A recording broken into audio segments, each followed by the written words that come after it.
Ang ating pong scripture reading para sa araw na ito ay matatagpuan natin sa unang Pedro chapter 4 verses 11 to 13. Subalit babasahin ko po sa wikang Ingles sapagkat Good News Translation ang pagkagalingan ng ating scripture reading. Good News Translations, 1 Peter chapter 4 verses 11 to 13. Ang sabi po dito ay, those who preach must preach God's messages. Those who serve must serve with the strength that God gives them, so that in all things praise be given to God through Jesus Christ, to whom belong glory and power forever and ever. Amen. Sa verse 12 to 13, ganito naman po, my dear friends, do not be surprised at the painful test you are suffering, as though something unusual were happening to you.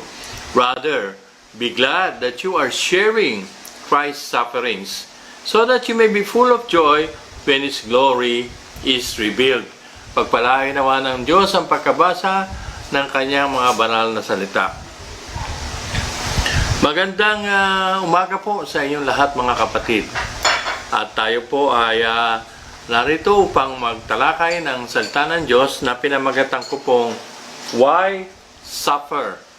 Why suffer? Ito po ay matagal na katanungan na miski hanggang ngayon ay nang ginagawa ko po ito nung isang araw ay puzzle ako. Bakit nga ba talaga tayo ang mga Kristiyano ay nagkakaroon ng pain? Bakit kailangan tayong idaan sa trials? Bakit kailangan tayong masaktan? Why suffer? Bakit itong mga bagay na to ay pahintulot ng Diyos sa atin? Kuminsan ito nga ginagamit ng kaaway sa atin para tayo bulungan na hindi ka mahal ng Diyos, tiga mo, bakit kanya pinapabayaan na mangyari sa iyo yung bagay na yan? Why suffer? Mapapansin ninyo, we have pains, we have sufferings. Nagaganap ito sa mga mananampalataya. At yan nga po sinasabi sa talatang ating binasa sa inyo sa 1 Peter chapter 4 verses 11 to 13. Yan po ang sinasabi ng salita ng Diyos na sulat ni Pedro sa kanyang mga mambabasa, ang kanyang unang sulat sa chapter 4 verses 11 to 13.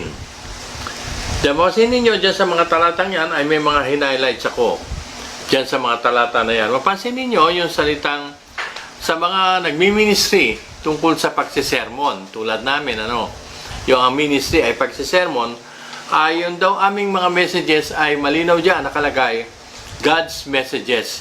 Sabi ni Pedro, hindi daw amin ito, itong laman ng aming sinesermon galing sa Diyos yan. Kaya walang sino man na magmalaki na yung kanyang mensahe galing sa kanyang sariling pananaw o sa kanyang sariling isipan.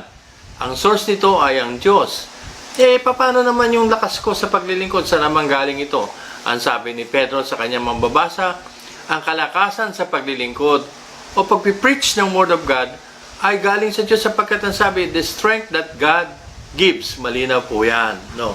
Bakit ginagawa ng Diyos ito? Parang inaalis yung mga pwede kong maipagmalaki o pwedeng pagmalaki ng isang preacher o naglilingkod ganang kanyang sarili.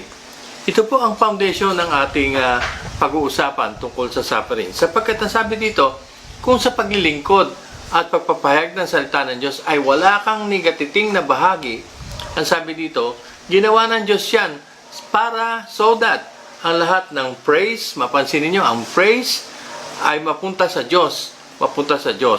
At walang sino mang umangkin. Upang ang lahat ng yan mapunta sa Diyos sa pamagitan ng Panginoon Kristo, sapagkat Kanya lamang ang glory. Kanya lamang ang glory. Yan ang mga basic words na mahalaga dyan sa talata na yan. Para ang kalwalatian ay hindi mapunta sa tao. Para ang kalwalatian ay sa Diyos lamang. So, kung makikita natin, ano ba ang definition? Ano ba ang kahulugan ng isang taong nagpipreach? Ang sabi ni Martin Lloyd-Jones, any true definition of preaching is preaching must say that man is there to deliver the message of God. Ang preaching ay hindi preaching kung ibang message ang kanyang dinideliver. Sa biblical na pamamaraan, dapat ang kanyang sinasabi ay mensahe na galing sa Diyos. Kaya po minsan, pag nagpipreach kami, nanginginig kami, nag-iingat kami sapagkat pinag-iingatan namin na yung salita ng Diyos ang hindi namin ma-preach sa inyo. Importante, salita ng Diyos. Yan ang basic evaluation kung effective ang isang preacher. Pure Word of God ba ang kanyang pinangaral o kanyang isipan lamang o sinasabi lamang ng iba? Dapat galing sa Diyos. Sabi ni Martin Lloyd Jones. At mga kapatid,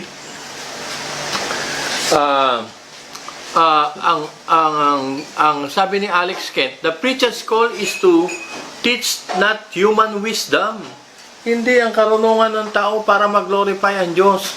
Kasi kung human wisdom, sasabihin, oy, galing ng preacher. Ang galing nung karunungan niya, hindi. But then it should be the word that was written down in the Bible. Kaya kung walang Bible, wala kami sa sermon. Wala kami narito, wala na. Hindi na kami kailangan. No. Ang sabi yan ni Alex Kent. Mga kapatid, miski yung aming kakayahan, yung galing sa pananalita, miski yung aming isipan para ayusin ang salita ng Diyos at i-deliver sa inyo, galing sa Diyos yan eh. Imposibleng hihiwalay sa Diyos sapagkat kami ay nilikha ng Diyos, sabi ni Peter. Kayong mga nangangaral ng salita ng Diyos, ang Diyos lumikha sa inyo, yung inyong kakayahan, yung talent, yung inyong speech ability, kakayanan ng pagsasalita ay galing sa Panginoon. Noong ako po ay nagsuffer na stroke, siguro mag-isang taon na ngayon, it was June 30 last year, ang isa sa mga in-spare ng Diyos sa akin na katakataka, bagamat ang kalahati ng katawan ko ay halos namatay, na-paralyze ako, ang speech ko hindi tinanggal ng Diyos. Bakit? Naramdaman ko na galing ito sa Kanya, iningatan niya ito at kailangan ito para ma-preach ang Word of God, no? At imposible na sabihin ko, hindi, akin ito, hindi, sa Diyos yan. Galing sa Diyos yan, yung kagalingan na yan at yung kakayahan ng pagsasalita. At ang importante ay ang tignan natin, sa ating susunod na slide, ang dapat nating hanapin ay mag-glorify ang Diyos. We must seek to please God and not people. We must long to glorify God and not hear people. Yan ang foundation sa iyong paglilingkod, sa iyong pangangaral. Ngayon, pag daw kinukuha natin ang bagay na yan, inaalis natin sa trono ng Diyos. Kinukuha natin ang galing. Kinukuha natin, sabi niya, ng content ng ating sinasabi. O maging anumang uri ng paglilingkod. At sabi ni Peter, inaalis natin sa kanyang trono ang Diyos at inuupo natin ang ating sarili. Palagay ko, mabigat na issue po yan. Kasi hindi natin namamalayan na kinukuha natin ang kapurihan para sa Diyos. Ngayon, bakit ko pinagtiyagaan sabihin ito? Bakit pinagsikapan ni Peter na i-establish ito? Papasok tayo ngayon sa pain and sorrow. Sa pain and sorrow, sa sakit, at saka sa kalungkutan, at saka sa mga sufferings, sino nasasaktan? Sarili natin eh. Sino ang nahihirapan? Sarili natin. Kaya, dapat malaman natin yan, bagamat nahirapan din ang Diyos sa ating kalagayan, ang number one concern ng ating mga sufferings and pain ay hindi pansarili. Ulitin ko, hindi pansarili. Kundi dapat yan ay pumupunta sa kapurihan ng Diyos, sa glory of God. Ang sabi, the glory of God, ang sabi dyan, ay siyang far more significant than the absence of your sufferings in your life. Higit na mahalaga yan. Ang glory of God kaysa sa comfort natin. Kaya kung kinakailangan na alisin ng Diyos yung comfort para sa akin sarili, para ipahintulot ng Diyos ang pain sa akin, ay okay lang. Sapagkat mas importante ang glory of God. Siya ang lumikha sa akin eh. Dapat siya ang mapurihan, hindi naman ako eh. O meron nga awitin ako narinig eh. Maging kung hindi ipangako ng Diyos ang langit, at kung mapupurihan naman siya, mas okay na rin. No? Sabi nung isang awitin. Anong ibig sabihin to glorify God? To glorify God means to worship. It means to glorify Him, to worship kilalanin ang kanyang dignity. It means to praise Him. Kung sa tutuusin, ang praise and worship glorifying God o to honor God. At sinasabi dyan that we can glorify and honor God through our pain and sufferings. No? Next slide, please. Tignan natin sa next slide. Ano sabi dyan? Yan, the basic question. Susunod. Why do we suffer? Susunod, Kuya DJ. Kuya. Ano sabi dyan Why do we suffer? Sufferings are a natural part of your experience as a child of God. Ang lahat ng Diyos ay makakaranas nito. Hindi tayo makakaiwas dito. Ang sabi nga nung talata sa atin, pansinin ninyo sa susunod na slide. My dear friends, ang sabi dyan, do not be surprised. Di ba? Huwag kayong magugulat. Nagulat-gulat naman, anak ako ng Diyos, bakit dumarating sa akin to? Hindi, parang may nangyari sa inyong unusual, hindi karaniwan. Hindi, normal lang yan. Sabi ni Pedro, sa lahat nangyayari yan ng mananampalataya. Kaya kung question yan, why am I suffering? Bakit ako nagsasuffer? Nangyayari yan sa lahat ng mananampalataya. Meron ba sa inyo dyan, sa nakikinig sa inyo ngayon na hindi nakaranas ng pain? Meron sa inyo ba dyan na hindi nagkasakit? Kahit tapat na tapat kayo sa Panginoon at naglilingkod kayo sa Kanya. Dapat wag niyong pagtakahan yan. Sapagkat ang sabi sa susunod nating slide, ito ay sharing in Christ's suffering. Gusto ko sabihin, miski ang Panginoon sa Kristo, hindi na-spare sa suffering. Ikaw pa kaya? Kung ang bugtong na anak ng Diyos nag-suffer, ikaw pa kaya? Pero bakit pinapahintulot man Diyos na mangyari ito? Bakit nangyayari ito? Ang sabi, this is for His glory, nare-reveal ang kanyang glory. And that's the most important thing. Alam mo, meron nagsabi na, that we respond to suffering in such a way that shows the unbelieving world na si Kristo ang pangunahin sa atin. Hindi yung, nasasaktan ako, wala na ako, pananampalataya sa Panginoon. Hindi, secondary lang yan. Ang importante sa iyo ay ang Panginoon. Yan nga. Which is, yan ang pinaka-treasure. Pag nakita ng mga tao, ng mga di mananampalataya, na tignan mo yung tao na yan, na mananampalataya kahit anong mangyari sa kanya, nagtitiwala pa rin siya sa Panginoon. Nag-glorify si God. No? Depende yan paano tayo mag-respond Your sufferings are part of your experience as a child of God. At diyan, pinapanood ng mga tao paano ka mag-respond. At pagka nagtataka sila, ang napupurihan ng Diyos.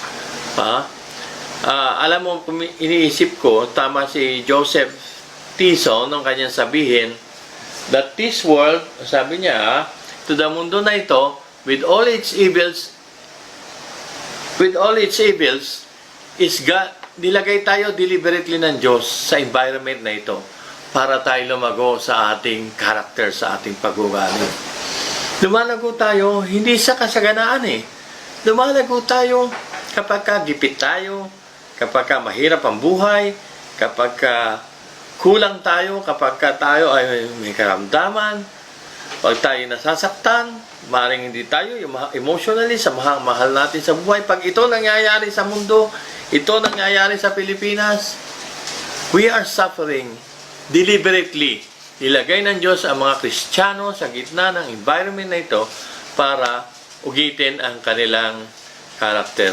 At ang respond natin, at ang ating tugon sa paghihirap o kahirapan sa sakit ay nagdidetermine purihan. Why do we suffer? Hindi lang dahil yan normal yan. Hindi lang dahil nararanasan yan ng lahat ng Kristiyano, matibay man o hindi Kristiyano, lahat yan, iba't ibang klaseng pananampalataya, nararanasan mo yan. Pastor ka man o hindi, laiko ka or whatever, magsuffer ka, nararanasan mo yan. In fact, nais kong sabihin na, nung ipanganak tayo, may nakalinya na ang Diyos na papayagan niya na dumating sa ating buhay na masasakit na bagay. Siguro kung pagkikwentuhin ko kayo, marami ang mga bagay na yan. Pero, sabi niya pangkaraniwan yan. Huwag kayo magugulat. Why do we suffer? Ang sabi, your suffering are for the glory of God. That's the most important thing ngayon sinasabi ko Oh, for the glory of God yan. Ano? Tignan ninyo paano hindi mapupurihan ng Diyos. Ang sabi ni Peter dyan, rather, huwag kang malungkot, masiging masaya ka. Sapagkat nag-glorify ang Diyos dyan sa bagay na yan dahil nararanasan mo yung naranasan ng ating Panginoon Kristo. Magkaroon ka ng higit na joy, kagalakan, dahil pagka nangyari sa iyan at nagtagumpay ka, nare-reveal ang glory of God. Yan naman ang importante. When we suffer, we must trust God na alam niya ang kanyang ginagawa. At siya'y gumagawa sa ating mga sakit, sa ating mga afflictions, sa kanyang tao, sa kanyang bayan, sa bawat sa atin. Sabi ng Table Talk Magazine, for His glory, para sa kanyang kapurihan. Diba? Para sa kanyang kapurihan. Para sa ating kapurihan? Hindi. When we suffer, we must trust God na alam ng Diyos ang kanyang ginagawa. Hindi ka pababayaan ng Diyos. Natatandaan yung storya ni Job, kung yung pag-aaral, babasahin. Hindi ba humingi ng permiso si Satan doon sa langit at sabi sa Diyos yan si Job naman, sinusunod ka lang yan dahil binibless mo siya. Tanggalin mo lahat ng mga blessing sa kanyang buhay at makikita mo, pag tinanggal mo yan, tatatwa ka na ni Job, no? Parang ganun ang nangyari. Hindi. At sabi niya, sige, bigyan mo, pinahintulutan si Satan. Actually, kay Apostle Paul man, nagkaroon siya ng thorn in the flesh, pinahintulutan si Satan na parang bigyan siya ng thorn in the flesh. Pero nung sinabi ng Panginoon na hindi ko sasagutin ang iyong panalangin because my strength is sufficient for thee, for my strength is made perfect in weakness, nag-glorify si God. Hindi sa galing ni Paul. Paul, hindi sa galing mo. Pananatilihin ko yung sakit na yan para manatili kang mababa. Para manatili kang umaasa sa akin. Ako mga kapatid, I must testify na after a year na ako'y nagka-stroke, manhid pa rin to, nakakaramdam pa rin ako ng manhid. Pero patuloy ang tanong ko sa Panginoon, Lord, bakit kaya? Pagkatapos ngayon na nalipat ako ng destino, may bagong destino ako. How can a person like me na senior na, tapos may hindi pa 100% ang lakas, paano mo ako gagamitin? Effectively. Di ba dapat mas okay ako? Pero alam mo, matagal ko nang pinipray ito mga kapatid sa Panginoon. Pero I must tell you, honestly, frankly, mukhang ang sagot pananatiliin niya. Praise the Lord kung pagagalingin niya ako.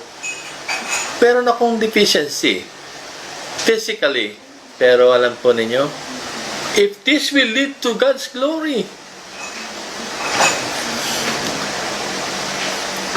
kung para sa kapurihan niya at panatilihin akong umaasa ka sa Kanya at panatilihin sa biyaya niya at Kanyang galing. At wala akong masasabing kagalingan ko, sasabihin ko sa mga madidestinuhan ko, not for my praise and glory, but for the glory of God. Kasi siya lahat ang gumagawa At despite of my condition, gagamitin ako ng Panginoon. Alam po na ba ninyo na yung mga unang mga reformers, yung unang reformasyon na naging matibay ang pananampalataya ng Protestantinismo kasama na dyan nagugat ang Metodista, ang Yemelite. Alam ba ninyo kaya matibay sila noon? Ang sabi doon, the truth that the reformers were most concerned to promote and what can be seen as the central theme of Scripture is Soli Deo Gloria. Soli means only. Deo means God. And Gloria is to God alone be the glory. Kung ako ay may pain, kung ako ay may sufferings, pagpapalit ko ba ang kaluwalhatian ng Diyos dyan? Dyan sa mga temporal na bagay na yan, maging sa aking pangangatawan, sa aking nararanasan, maging sa mga deficiencies, maging sa emotional pain na nararamdaman mo, pagpapalit mo ba dyan ang kaluwalhatian ng Diyos? Pinahintulot ng Diyos yan para sa isang bagay na pinaka-importante. Na tayong mga nilikha niya ay makapag-glorify sa Kanya, and that is worship. That is true praise. Di po ba? At alam ba ninyo,